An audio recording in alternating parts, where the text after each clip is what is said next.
Je m'appelle Émilie, je suis là au nom de Ticket for Change. Aujourd'hui, on va se concentrer sur le 16. Et donc, juste en 2 mots, le 16, c'est la part des bénéfices reversés aux bénéficiaires, la part des bénéfices reversés. La cible ultime, la cible finale visée, c'est limiter les versements de dividendes à 30% de bénéfices. Mais tout le jargon technique, je laisserai les intervenants vous en dire plus. On a Clément, qui est CEO de Morning Coworking, et on a Pierre Schmidt-Gall, qui travaille chez Lita. Et je vais leur laisser un petit temps pour se présenter. Ok, bonjour à tous, merci de nous recevoir. Donc moi c'est Pierre, je suis un des 3 cofondateurs de Lita.co. Je ne sais pas si vous connaissez la plateforme ou pas. Alors en quelques mots, en gros Lita.co c'est une plateforme européenne d'investissement responsable qui permet aux citoyens de s'engager dans une transition sociale, environnementale, donc une économie un peu plus vertueuse avec leur épargne. En gros c'est une plateforme digitale, ils se connectent, ils ont accès à pas mal de projets et ils peuvent les financer en actions, en dette, donc voilà, on parle d'actionnariat solidaire dans tous les typologies de secteurs et voilà, remobiliser leur épargne pour développer une économie un peu plus positive. On est une présence dans 4 pays européens et on exerce depuis à peu près 4 ans et demi, 5 ans maintenant. Merci.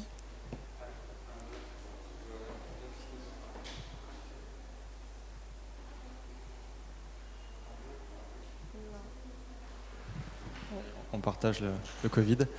Il y a beaucoup d'épargne en ce moment, j'ai l'impression. Il paraît qu'il y a 100 milliards sous les matelas, donc ça devrait être pas mal pour...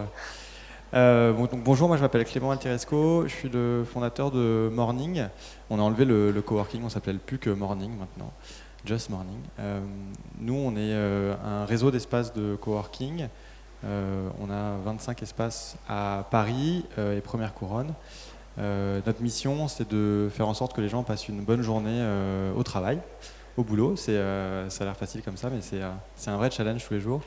On a à peu près 6000 coworkers qui viennent chez nous, un petit peu moins avec le Covid en ce moment. Mais on a hâte qu'ils reviennent dans nos espaces. Voilà. Et puis le sujet est pour moi un vrai sujet que je porte depuis très longtemps. Donc je suis ravi d'échanger avec vous sur tout ce qui est actionnariat salarié. D'ailleurs, je crois que Clément, tu avais une question pour le public. Oui, bien vu.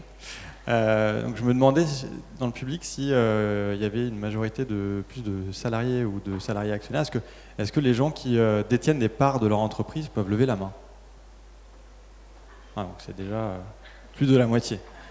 On a plutôt affaire à des entrepreneurs qu'à des salariés. Donc ça va être très intéressant. Bien, je vous propose qu'on commence par l'interview. Donc l'interview, nous avons préparé quelques questions. Cela dit, comme on vous l'a dit tout à l'heure, on espère que ce sera vivant et le plus adapté à vos questions. Donc si pendant que les intervenants parlent, vous avez des questions qui vous viennent, n'hésitez pas à les rentrer sur Klaxoon. Et avec Marion, on les incorporera dans le fil de l'interview le plus possible. Et pour les questions qui n'auront pas été traitées à ce moment-là, on les traitera dans le question-réponse, si elles sont trop écartées. Est-ce que tout le monde est bien connecté à Klaxoon? Si oui, vous pouvez lever la main. Pour ceux qui ne l'ont pas du tout, on aura un petit temps de questions-réponses à la fin. On essaiera de vous laisser la possibilité de prendre la parole. Alors, dans un premier temps, peut-être quelles actions concrètes sont mises en place aujourd'hui sur le sujet des politiques de rémunération des actionnaires? Est-ce qu'on peut dire que ça fait partie vraiment de l'ADN de l'entreprise, de pourquoi ça a été créé, ou est-ce que c'est une politique qui est venue après, avec des réflexions? Donc chez Morning, moi j'ai monté la boîte fin 2012 et j'ai tout de suite réfléchi à ces sujets-là. Je ne l'ai pas mis en place le premier jour parce que quand on monte une boîte, on a d'autres chats à fouetter que penser à ça, et puis on a en général très peu de salariés.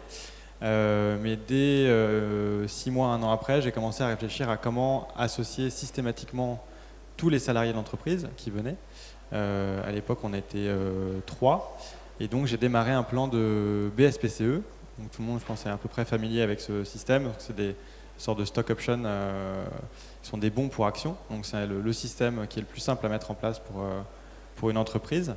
Et j'ai systématisé, donc tous les salariés avaient des BSPCE avec un système à l'ancienneté, même s'ils n'en voulaient pas. Donc il n'y avait pas de choix, ils cumulaient des BSPCE chaque mois qui passaient dans l'entreprise.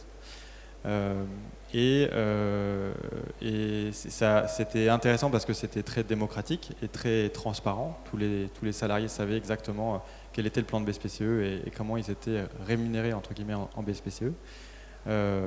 Après, le désavantage des BSPCE, c'est que c'est très difficile de savoir quand est-ce que ça va devenir concret et quand est-ce que ça va se transformer en argent. Voilà. Donc, moi, j'ai eu la chance de vendre une partie de ma société, la majorité de ma société à Nexity, qui est devenu notre gros partenaire. Et donc, du coup, ça s'est effectivement transformé en argent.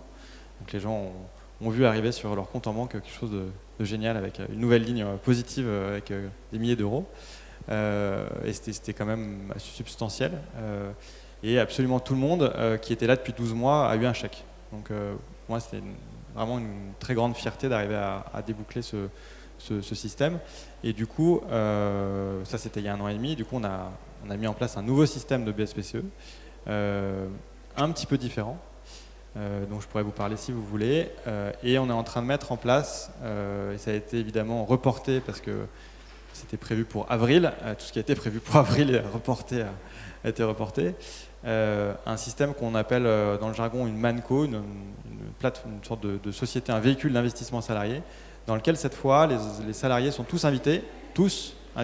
Donc il n'y a pas c'est pas que les managers, c'est pas que les dirigeants, vraiment tout le monde a le choix, la possibilité d'investir des montants qui vont de 1000 à 100 000 euros. Donc il y a des gens qui investissent beaucoup dans cette société qui porte des parts de l'entreprise. Et donc là, la démarche est différente puisque ce n'est pas des bons qu'ils reçoivent, c'est un investissement, voilà, comme ils pourraient investir en bourse dans une société cotée, mais ils investissent dans une société PME qui n'est pas du tout cotée. Mais il y a quand même des systèmes derrière de sortie qui sont assez normés, donc qui sécurisent quand même les investisseurs. Et puis il y a un abondement, c'est-à-dire que s'ils mettent 1, ils ont 2. Donc il y a un levier, ce qu'on appelle, dans l'investissement. Donc c'est un nouveau système qu'on est en train de mettre en place. Alors, pour être très transparent avec vous, avant le Covid, quand la trajectoire de la boîte était plutôt très belle, moi j'ai été ultra surpris, je crois que 80% des salariés étaient prêts à investir avec leur PEA. On n'a pas fait encore le sondage, et puis avec des montants assez conséquents, avec une moyenne de 25 000 euros par personne, donc ça faisait quand même beaucoup d'argent. Post-Covid, on ne sait pas encore ce qui va se passer, et en octobre, on verra si les gens préfèrent garder un peu leurs sous pour la poire, un investissement immobilier ou autre chose, mais en tout cas, voilà, voilà, donc j'ai des véhicules, j'ai 2 systèmes séparés qui vont exister en parallèle. Merci Clément. Du coup, pour reprendre la question initiale, effectivement, c'est assez central chez l'ITA, et c'est quelque chose qui me tient particulièrement à cœur aussi, sur la répartition des richesses, parce que c'est l'ADN de notre plateforme. On est donc une entreprise sociale, ESUS, entreprise reconnue économie sociale et solidaire, et l'objet de la plateforme, justement, c'est de challenger un peu le statu quo, juste rémunération du capital, qu'est-ce qu'on peut attendre quand on est un actionnaire, partage des richesses au plus grand nombre, et pas juste aux fondateurs d'entreprise. Donc forcément, c'est une résonance extrêmement forte. Alors quand on se pose la question de la politique de rémunération des actionnaires, il y a 2 choses. Il y a effectivement ce que tu disais, comment on intègre les salariés dans l'actionnariat, parce qu'on pense que c'est essentiel, c'est la force productive, et je pense qu'aujourd'hui c'est compliqué d'être salarié sans avoir une rémunération complémentaire d'un salaire fixe en fait, parce que c'est aussi un moyen d'engager des gens sur le long terme, de les embarquer dans une vision globale d'entreprise, et pas juste en force qu'on utilise comme ça du jour au lendemain. Donc ça peut être vu, donc effectivement ces plans d'intéressement BSPCE, comme tu disais, c'est important, nous on en donne à tous nos employés également. Et de façon générale, je pense qu'aujourd'hui la plupart des startups qui se créent maintenant prennent ça en compte. Parce que c'est aussi un moyen de compenser un écart de salaire inférieur, d'intégrer des talents plus seniors. Enfin, il y a plein d'autres dynamiques que juste l'intégration à la gouvernance. Du coup, là, c'est le 2e point. Je pense que ce qui est très fort dans une entreprise que nous on considère clé de la nouvelle économie, c'est le partage de la gouvernance. Et du coup, le partage de la gouvernance se fait beaucoup par l'intéressement au capital. Donc on retombe sur la question. Et ça veut dire, grâce à mes actions que je vais avoir dans la boîte, je suis partie prenante, j'ai accès aux assemblées générales, j'ai accès à toute la doc en transparence, je fais partie des comités stratégiques. Donc ça donne une vision extrêmement plus profonde aussi de l'engagement salarial dans une entreprise. Et je pense que ça, c'est aussi un point essentiel, la transparence et la gouvernance dans une entreprise sociale. Voilà, je pense que c'est clé. Et le troisième point qu'on défend beaucoup, c'est la mixité du capital. Donc la plateforme permet justement de donner un ancrage société civile à l'actionnariat, c'est très fort. C'est-à-dire qu'on sort des parties prenantes classiques où il y a les gens qui ont de l'argent, donc on va dire les investisseurs traditionnels, détenteurs de capitaux et les fondateurs. Là, on va rajouter une mixité d'actionnaires, des fonds d'impact, donc plutôt institutionnels, des family office, toujours avec un prisme impact investing, et toute une partie des citoyens qui vont être des fournisseurs, des clients, des membres de la société civile, qui vont permettre également de prendre des parts à l'aventure de l'entreprise. Donc ça, on rentre dans une troisième sphère en fait de l'actionnariat, et je trouve ça assez vertueux et essentiel aux nouvelles entreprises du monde de demain, pour reprendre le titre. Merci Pierre, merci Clément.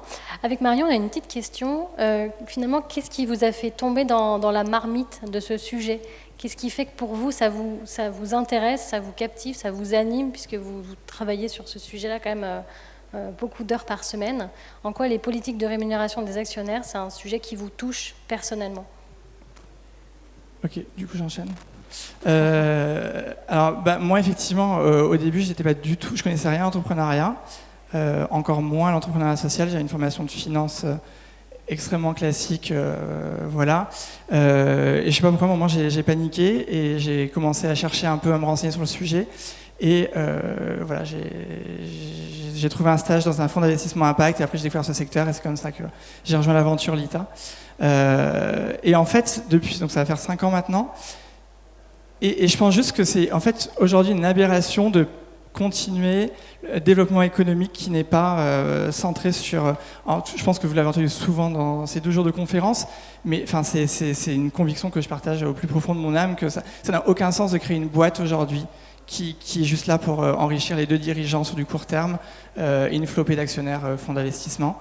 Je pense que c'est très notable avec tout ce qui se passe en crise économique et sanitaire. Donc c'est juste une évidence en fait. Et je pense que c'est la première mission d'une entreprise, c'est de créer de la valeur sur son territoire et avec le maximum de parties prenantes. Donc c'est assez évident.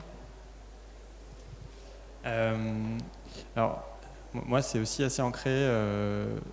J'ai monté ma première boîte quand j'étais étudiant, j'avais 21 ans. J'étais cofondateur, j'avais 10% de l'entreprise avec un copain qui finissait ses études. Et donc en fait, j'ai tout de suite démarré avec, dans ma petite carrière en étant en fait actionnaire et donc partie prenante du capital. Dans ma première grosse aventure qui s'appelle Faber Novel, j'ai aussi tout de suite monté une boîte dans laquelle j'étais actionnaire et puis je suis devenu actionnaire de Faber Novel. En fait, j'étais salarié et donc le capital et le salariat m'a toujours été très mixé en fait dans toutes mes aventures. Et quand j'ai monté ma boîte en 2012, je me suis tout de suite dit que j'avais envie d'avoir à mes côtés des gens qui étaient peut-être aussi entrepreneurs que moi. En tout cas, j'avais envie d'amener les gens qui venaient à mes côtés à être entrepreneurs. Et être entrepreneur, c'est sentir le matin que tu te lèves et que tu vas, entre guillemets, bosser pour un projet qui t'éclate, dans lequel l'argent, en fait, n'est pas un sujet. Ce qui t'éclate, c'est l'aventure, c'est le fait de prendre du plaisir et de sentir ce que tu fais t'appartient un petit peu aussi. Et en fait, le fait que ça se transforme en argent vraiment demain est un truc qui brille au loin, mais dont en fait tu t'en fous. C'est surtout cette impression que tu as une partie des choses et que tu bosses aussi pour autre chose qu'un salaire. Donc moi j'ai envie de faire rayonner ça dans mon entreprise. J'ai envie que les gens se sentent impliqués aussi parce qu'ils ont un bout de la boîte. Je partage pas tout sur la gouvernance. Chez nous, les choses sont assez transparentes. mais les gens n'ont pas forcément voix au chapitre. Donc c'est peut-être une dictature éclairée, je ne sais pas comment on peut appeler ça. Mais en tout cas, le fait d'être actionnaire ne donne pas, ou d'avoir des BSP ne donne pas de droit à la gouvernance. C'est des choses qui sont vraiment très séparées. Et moi, je crois qu'en fait, on est dans une société qui oppose beaucoup le salariat et le patronat, encore plus en France. Le capitalisme fait ça de base, mais en France, il y a vraiment un vrai sujet. Et je pense qu'on pourrait être un peu plus smart sur cette jonction, on pourrait rapprocher et mettre en phase les deux entités, le salariat et le patronat, et faire en sorte que les intérêts soient plus alignés. Et la répartition du capital, le fait par exemple de demain de systématiser beaucoup plus l'actionnariat des salariés, même dans les toutes petites boîtes, parce que c'est dans les petites boîtes, je pense qu'il y a un enjeu. Dans les grosses boîtes, souvent il y a des plans d'intéressement, les boîtes sont en bourse ou sont cotées, où il y a voilà, c'est un système qui est plus rodé, mais dans une petite boîte de 10, 20 personnes, et je vous rappelle que c'est la moitié de la France qui est composée de TPE, PME, en fait les salariés sont juste des salariés. Et ils n'ont pas vraiment droit à ce bout d'entreprise. Et donc je pense que ça c'est très dommage, et je pense que ça changerait quasiment l'ambiance et beaucoup des valeurs et du monde du travail. Voilà, donc ça c'est pour moi un combat, je pense, qui peut être très, très puissant, et on veut innover, et on n'innovera pas si les gens qui bossent, les salariés, ne sont pas à fond. Voilà. Donc ça me fait partie des vrais trucs qui m'animent. Merci. On commence à recevoir des questions et du coup on va prendre notre deuxième question comme tremplin et ensuite on enchaînera avec les questions du public. Quels sont aujourd'hui vos défis au quotidien sur les sujets notamment des politiques de rémunération, et est-ce qu'il n'y a pas des apprentissages que vous en tirez et que vous pourriez partager aujourd'hui avec le public ? Le défi, il y en a plusieurs, il y en a des très opérationnels, c'est-à-dire comment continuer à croître, se financer nous-mêmes, parce qu'on a fait plusieurs séries de financement avec des actionnaires, et continuer à progressivement intéresser les salariés, parce qu'il y a des enjeux fiscaux, les BSPCE, il faut les payer, le prix de l'action augmente à chaque fois, enfin, il y a plein de contraintes fiscales, donc il faut aussi qu'il y ait la bonne taxonomie en face et les bonnes incitations réglementaires mises en place par l'État. Donc c'est une première barrière. Chez l'ITA, nous, la vision, c'est d'avoir 30% aux actionnaires, 30% aux fondateurs et 30% en total en volume à tous les employés. Le deuxième gros défi, donc ça je l'ai peu abordé mais c'est assez essentiel pour moi, c'est en gros quand on se développe en tant que boîte, il y a forcément l'objet de lever des fonds à un moment donné ou un autre en capital, sauf si on autofinance tout évidemment, mais c'est assez rare. Et donc du coup ça se pose la question de la juste rémunération du capital des actionnaires, et c'est ça qui va dicter ensuite tout le schéma opérationnel et le développement de l'entreprise. Nous, on bosse avec beaucoup de secteurs, green tech, edtech, éducation, agriculture.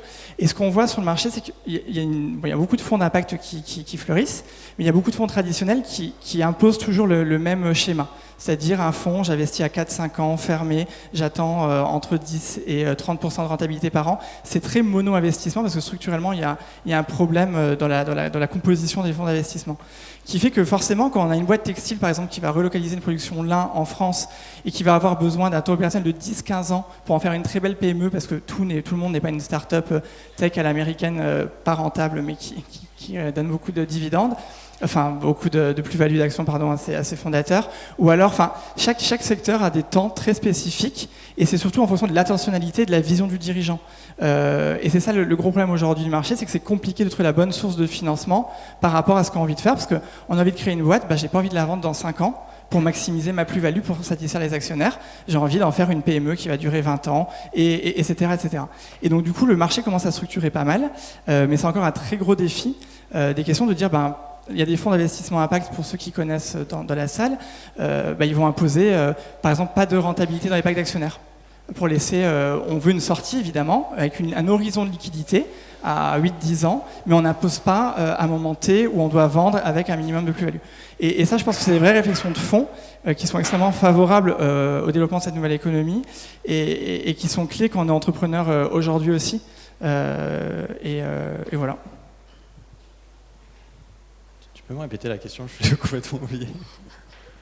Oui, la question c'était quels sont les défis au quotidien et peut-être est-ce qu'il n'y a pas des apprentissages qu'on pourrait transmettre au public? Alors, de façon plus opérationnelle, moi j'ai fait quelques conneries sur mes plans de BSPCE. Euh, les, C'est ce genre de sujet qui nous intéresse. Voilà. Donc moi je pensais en fait que les gens valoriseraient les BSPCE de la même façon. Et en fait, chaque personne valorise des BSPCE d'une façon qui lui est propre. Il y a des gens qui y attachent beaucoup d'importance, qui ont quelque part le sens de la valeur du capital ou autre chose. En tout cas, ça les amène à être plus motivés parce qu'ils ont l'impression. Et puis il y en a qui en ont rien à faire, qui ne comprennent pas ou qui ne voient pas l'intérêt ou qui se projettent pas. Donc en fait, quand on distribue des BSPCE, moi en tant que dirigeant, j'ai l'impression de vraiment donner de la valeur et en fait en face, la personne n'a pas l'impression d'en recevoir. Donc là, il y a déjà quelque chose qui ne va pas et donc ça c'est important, c'est finalement ce que j'ai fait en distribuant des BSPCE à tout le monde pareil en fonction de l'ancienneté qui était mon premier plan de mes trois premières années entre 2013 et 2016. C'était un peu une connerie, c'était un peu joli, très... chaque mois qui passe, plus il y avait de salariés, moins il y avait de BSPCE par personne, mais c'était à l'ancienneté. Mais du coup, ça ne prenait pas en compte ni ce sujet dont je viens de parler, de la valeur appréciée des gens, ni l'impact des gens dans l'entreprise. Donc il y a des gens au final qui se sont retrouvés avec beaucoup de BSPCE qui, entre guillemets, avaient donné beaucoup moins à l'entreprise que d'autres. Voilà. Donc c'est bien, c'est pas bien, chacun a sa façon de donner. En tout cas, moi je me suis dit a posteriori que c'était pas forcément la meilleure façon de le faire. Je garde aujourd'hui le systématique, c'est-à-dire que tout le monde a au moins quelques BSPCE, parce que je trouve que c'est important quand même que tout le monde puisse se sentir actionnaire de son entreprise, et donc ça c'est quelque chose que je défends. En revanche, j'ai fait du coup des sortes de groupes avec des gens qui ont plus d'impact et qui valorisent plus ces BSPCE et à qui je donne plus de BSPCE que d'autres. Donc ça c'est le deuxième plan de BSPCE que j'ai fait. Et puis derrière, parce que ce dont je viens de vous parler, c'est la Manco, donc ça j'ai pas encore de retour. J'ai une peur avec le fait que tout le monde investisse dans la boîte, c'est que les gens peut-être soient trop impliqués. Et peut-être il y a un effet comme ça. Je préférerais moi, mais que ça arrive, mais voilà, je me demande un peu quelles vont être les conséquences d'avoir 100 personnes qui ont on est 130 chez nous. Donc une centaine de personnes qui ont mis de l'argent dans l'entreprise et qui du coup quelque part se sentent ou voilà vont vouloir peut-être ça va créer des tensions. Voilà, je me demande en fait, c'est fait partie des choses. Je pense que ça va être beaucoup plus positif que négatif. D'ailleurs, j'aurais adoré avoir pu le faire avant le Covid, parce que je pense qu'en fait cette période de Covid, elle aurait été bien encore mieux. Ça s'est bien passé chez nous, mais encore mieux si tous les gens avaient été déjà actionnaires. Voilà. Donc je pense que c'est ça, c'est la valeur du capital selon les personnes. Voilà. Et puis alors, moi je prends du temps pour expliquer, je passe du temps à expliquer aux gens, avec tout le monde, en étant très transparent, comment fonctionne le capital de la boîte, quel est l'impact d'une boîte comme Nexity qui vient prendre la majorité chez nous, comment va fonctionner la Manco, quel est le retour potentiel du capital, on fait des petits schémas, etc. On est très transparent sur ces sujets-là, mais tu as quand même des gens qui soit n'y croient pas ou ne veulent pas comprendre, ou en tout cas voilà, la valeur est pas du tout la même. Donc ça c'est vraiment un enseignement, c'est de faire attention à la valeur et bien l'expliquer. Voilà. Ça c'est des sujets qui sont assez obscurs en fait pour la plupart des gens. Merci. On a des questions qui sont pour lesquelles il y a des votes, donc on va profiter de ces partages. Clément, pourquoi ne pas avoir choisi une forme société coopérative d'intérêt collectif, SCIC? Alors moi je suis un entrepreneur qui a choisi d'entreprendre parce que avant tout j'avais envie d'être libre et de monter mon projet. Je suis complètement d'accord pour partager la valeur. En revanche, la gouvernance, je suis beaucoup moins collaboratif. Je ne crois pas trop au système où tout le monde a une voix pour décider et tout le monde peut donner sa voix. J'y crois moi. Je pense, il y a 3 façons pour moi de décider. Il y a la façon très hiérarchique, il y a la façon très associative, où tout le monde doit être d'accord pour décider et ça prend des plombs mais on ne se met jamais d'accord, collaborative. Et voilà, ça a des vertus, mais en tout cas, c'est pas. Moi, j'aime bien aller vite et être très efficace. Et au milieu, je pense que la délégation des responsabilités à toutes les personnes qui ont les meilleures facultés à les prendre, en les responsabilisant et en leur donnant vraiment des vraies responsabilités. Et ces personnes-là prennent des décisions. Donc moi, je décentralise beaucoup la prise de décision dans mon entreprise. Et les gens font des conneries et tant pis. Mais au moins, ils apprennent. Ils se cassent la gueule, ils se relèvent. Et le droit à l'erreur est très important. Mais la décision, elle se fait vite et elle se fait par les gens dans les projets. En revanche, ce type pour finir de répondre, ce type d'organisation, elle est sclérosante en termes de gouvernance. Donc pour moi, c'est pas le genre d'organisation dans laquelle je vais m'épanouir. Et puis quand on monte une boîte, on le fait aussi pour s'épanouir, voilà, et pour que ça nous ressemble. Je sens que Pierre voulait rebondir et après il y a le monsieur. Effectivement, c'est une vraie question envers une SIC, une coopérative, société commerciale ou asso. Je pense que nous, ce qui est important, je pense qu'aujourd'hui, c'est un peu plus simple de se financer quand on est une société commerciale. Par de la dette, par de l'obligation, par de l'action. Enfin, c'est plus compliqué de lever des parts sociales. Enfin, il y a d'autres enjeux de structuration du secteur sur le financement, en tout cas. Après, par ailleurs, moi, j'adore le statut SAS parce que c'est flexible, c'est exportable à l'international, et c'est pas forcément mauvais, loin de là. Je veux dire, il y a la loi de l'économie justement 2014 Hamon, il y a les statuts ESUS. Aujourd'hui, on peut faire des statuts extrêmement responsables en étant une société commerciale, avec un partage des bénéfices, de la richesse, une gouvernance. Alors, je comprends tout à fait ton point sur le partage, effectivement, de la gouvernance. Nous, ce qui est important, c'est la transparence et que tout le monde puisse accéder aux informations et à la vision, avoir des représentations des employés dans les collèges, etc., des comités qu'on a en interne. Mais par ailleurs, effectivement, ce côté un homme, une voix peut, en fonction de l'activité, être paralysant. Il ne faut pas être dogmatique, mais en tout cas, on peut faire des très belles choses sociales avec une SAS aujourd'hui. Merci. Monsieur Aubout. Je veux réagir parce que je suis directeur d'une SIC et je crois qu'il y a beaucoup de confusion dans ce que vous dites. D'une part, on peut être une SAS et une SIC.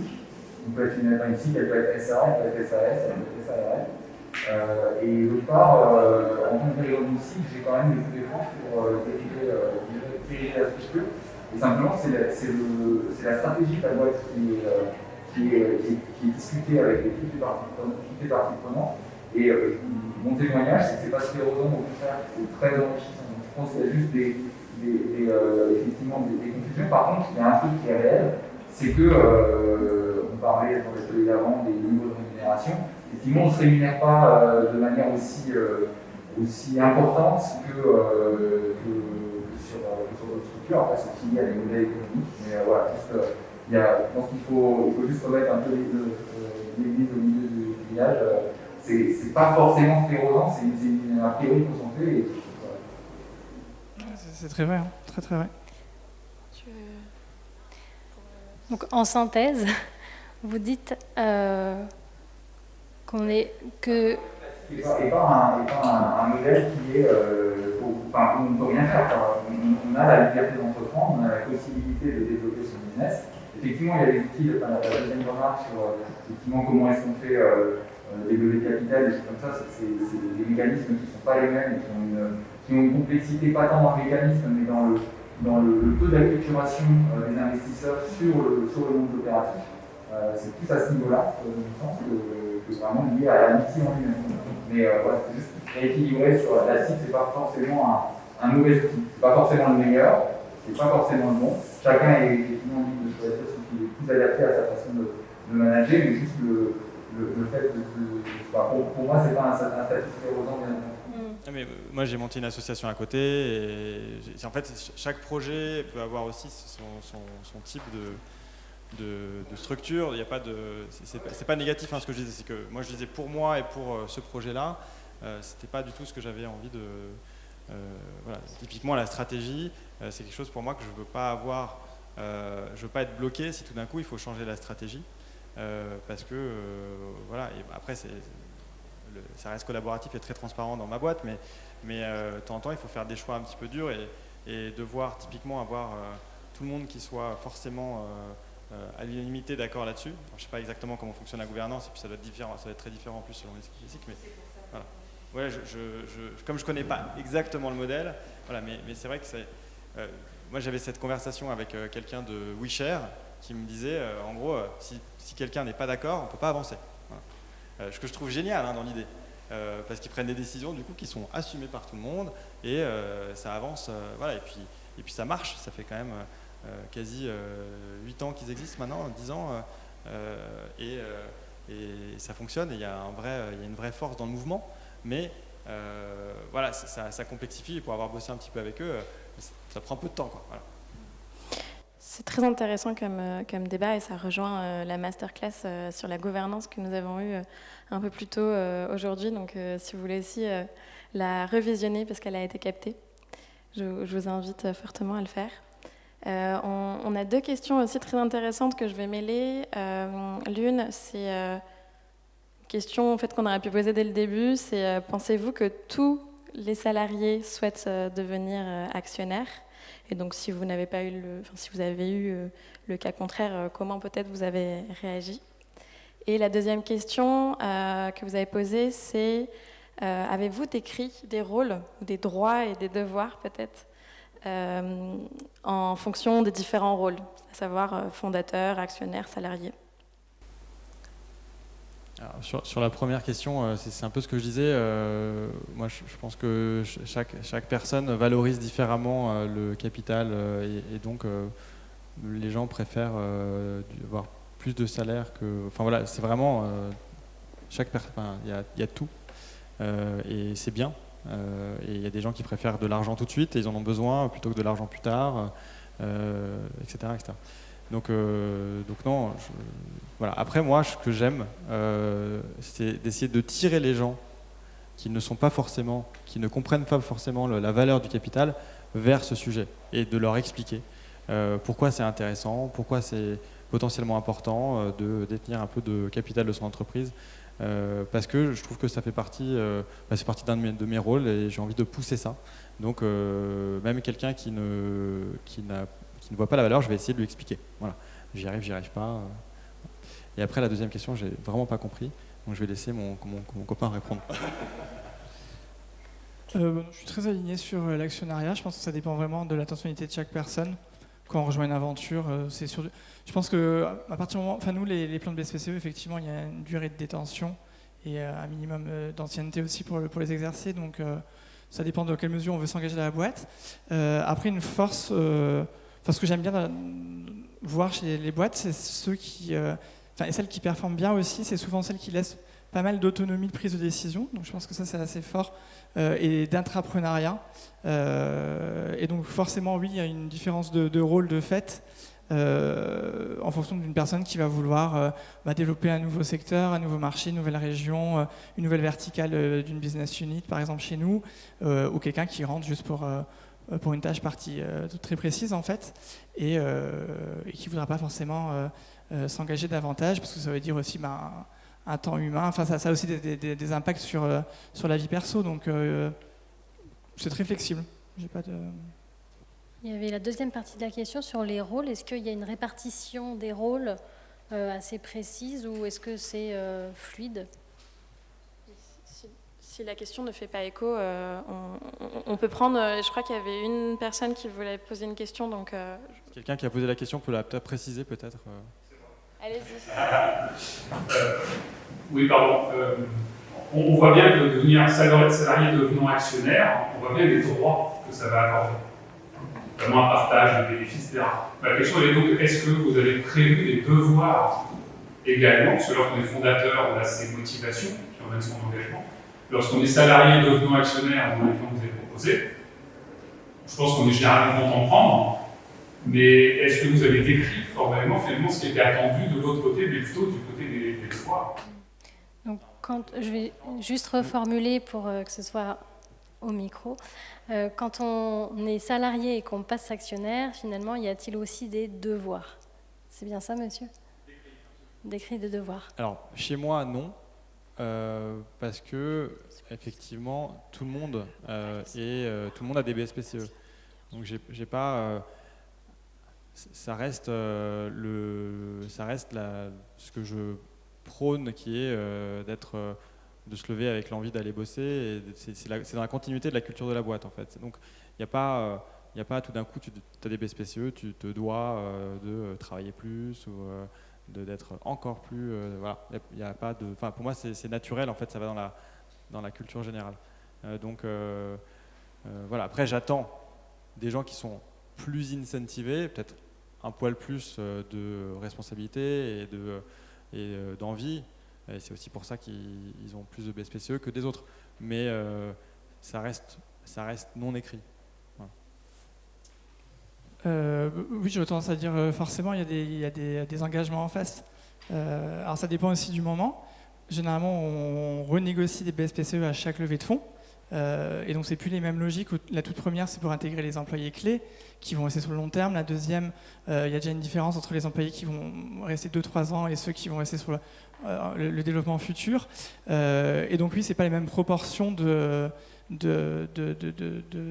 nombre de parts en fonction des challenges qu'on prend en interne. Donc, effectivement, il y a des objectifs différents. Alors, on va laisser une dernière question au public. Donc, je vois une main levée. Il y en avait une autre peut-être tout à l'heure, mais je vous donne la parole. Merci.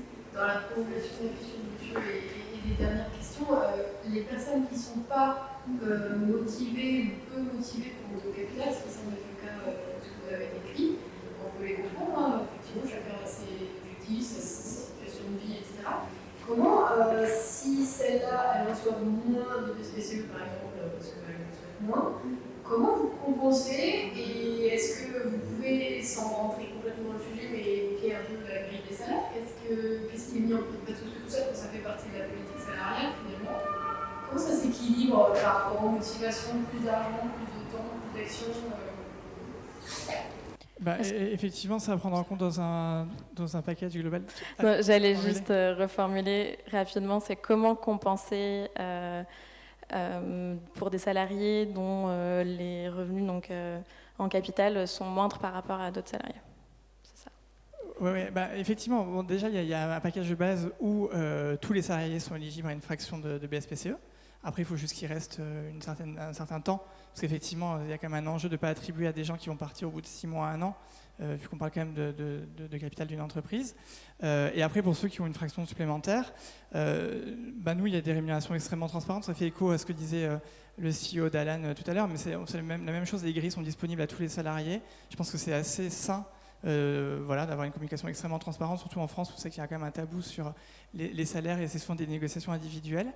Nous, on a peu de systèmes de variables et c'est des variables collectifs parce qu'on trouvait que c'était plus sain également de pas forcément faire jouer la concurrence individuelle en interne et vu qu'on a encore une taille de structure, on est un peu plus de 40 où forcément c'est encore maîtrisable les cas individuels, on peut facilement voir l'engagement de tous les collaborateurs et donc du coup c'est une prime sur les réussites globales de l'entreprise à la fin de l'année qui est splittée à tout le monde.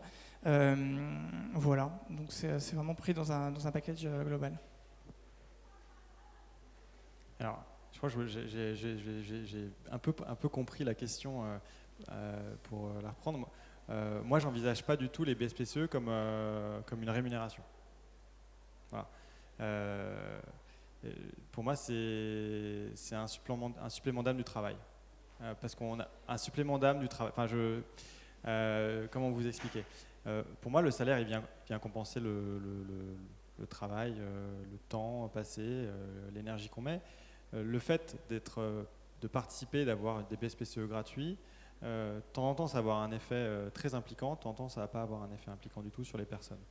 En revanche, il n'est pas question que quelqu'un qui n'a pas envie, qui est moins impliqué et soit compensé par ailleurs parce qu'il a moins de BSPCE. Donc, quelque part, ces baies spécieux, ils viennent rémunérer l'envie supplémentaire, quelque part, que les gens vont mettre, parce qu'en fait, entre deux personnes qui se lèvent le matin et qui viennent dans l'entreprise, il y en a qui vont avoir envie de mettre plus, pas forcément en temps, en énergie, voilà. Et puis il y a des gens qui vont avoir plus d'impact, en fait, qui vont permettre à l'entreprise d'aller plus loin. Et c'est pas forcément... donc le salaire vient venir rémunérer ça, mais de temps en temps, il va venir mal le rémunérer parce que quelqu'un qui sera junior aura de temps en temps un impact incroyable et on ne va pas le faire passer de 35K à 60K du jour au lendemain. En revanche, il pourra avoir plus de baies spécieux parce que justement, il a un impact qui est peut-être plus fort que quelqu'un qui est senior et qui est payé 60K mais qui n'a pas le même impact. Donc, voilà, il y a peut-être des compensations sur l'impact général, mais c'est presque décorrélé en fait, le salaire et les baies spécieux. Pour moi, c'est pas vraiment dans la même grille de lecture. Si même au final, ça se transforme potentiellement en argent, on n'a aucune idée de combien ça va faire. Donc, en fait, c'est difficile de le mettre dans un package. Donc, chez nous, il n'y a pas de variable du tout, ni collectif, ni individuel. Donc ça fait partie de la culture de la boîte. Même si je vais peut-être faire une exception. Margot qui me regarde n'est pas au courant encore, mais l'effet Covid va peut-être nous faire une petite exception sur un variable collectif qu'on va se mettre d'ici la fin de l'année pour tous se donner envie d'aller atteindre des objectifs importants. Voilà, solution exceptionnelle, crise exceptionnelle. Mais voilà, donc pour répondre, le capital pour moi, alors après c'est pas pareil quand on ouvre un café et qu'on a un fonds de commerce et que c'est une fois le fonds de commerce, il valorise une fois le chiffre d'affaires, c'est assez normé, on achète à 100 000, on fait son resto, on essaie de le monter à 150 et puis c'est la plus-value en général qu'on a, c'est sur le fonds de commerce. Sur une start-up comme la nôtre, on n'a aucune idée de si on va la vendre, on n'a aucune idée de si ça va se cracher, c'est très... Voilà. Et oui, j'arrête de parler. Désolée, on veut vous libérer à temps pour que vous puissiez assister aussi à la plénière sur le plan de relance. Donc on est obligé de continuer les questions. Et en lien avec la thématique de la politique de rémunération, donc les actions, cette fois-ci 14, de l'Impact Score, traitent directement de la politique de rémunération équitable et transparente. Et donc sur la seniorité, c'est un critère par exemple choisi, et non pas en termes c'est plutôt sur l'impact sur l'entreprise que par exemple a décrit Alan dans la masterclass que je vous invite aussi à regarder.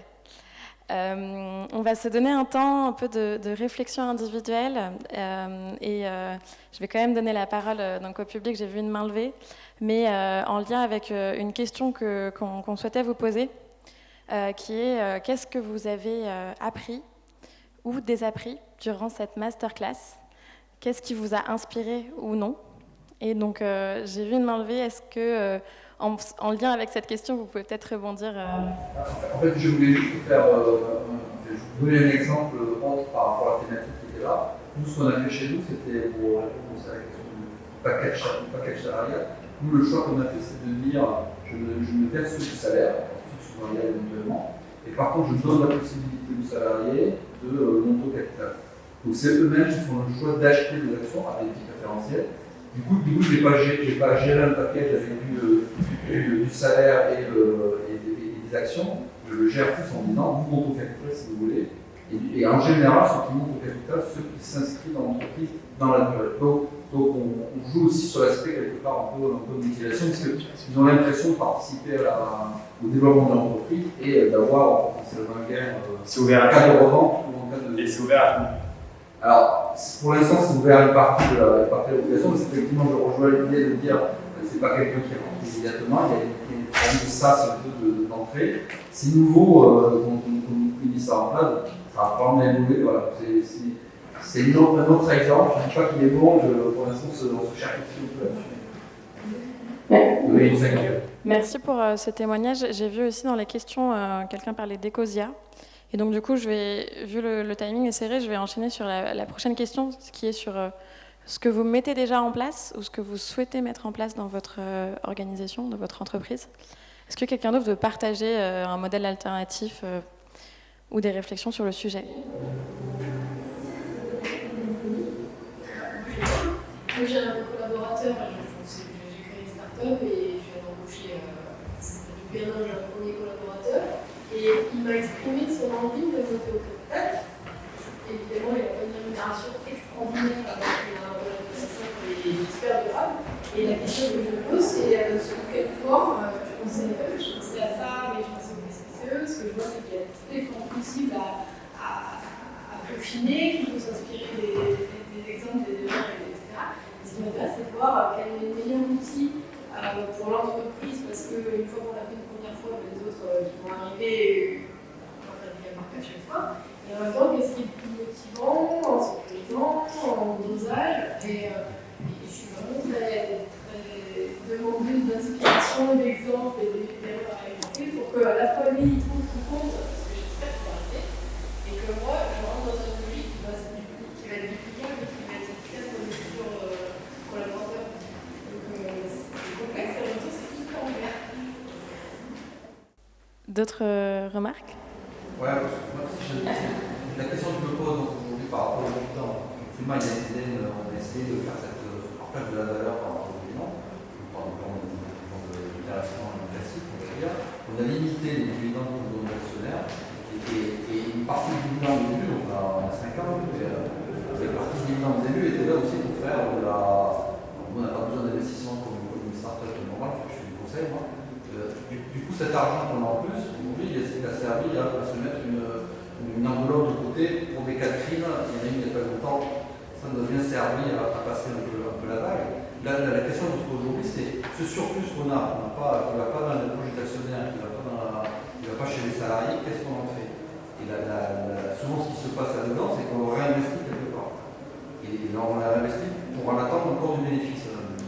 Du coup, ça continue à se mordre la queue. Du coup, aujourd'hui, la réflexion qu'on a, nous, c'est de se dire, est-ce qu'on ne fait pas participer les salariés sur quoi on a réinvesti? Est-ce qu'on ne le met pas dans des fonds, justement, de SS? Est-ce que finalement, on ne contribue pas à quelque chose de positif sans pour autant en attendre le résultat? Donc, je suis complètement en phase avec le fait de dire, je n'investis pas pour me rémunérer à 5 ans en vendant quelque chose, mais potentiellement, je mets dans des fonds sur de la durée. Et si je perds, tant pis. Donc ça, j'invite à participer tous les salariés, cette réflexion. Alors, j'aimerais vraiment vous donner la parole, mais je crois qu'on va terminer sur cette réflexion. Merci pour vos questions, pour votre écoute, merci pour votre participation, merci d'avoir été là. Et dernier appel à action, devenez bêta-testeur pour l'Impact Score. Si ça vous intéresse, vous pouvez aller sur Nous sommes demain et tester votre entreprise aussi, calculer votre score. Et sinon, on vous invite à aller à la plénière qui se situe dans l'espace Adenauer, qui parle du plan de relance. Merci à tous.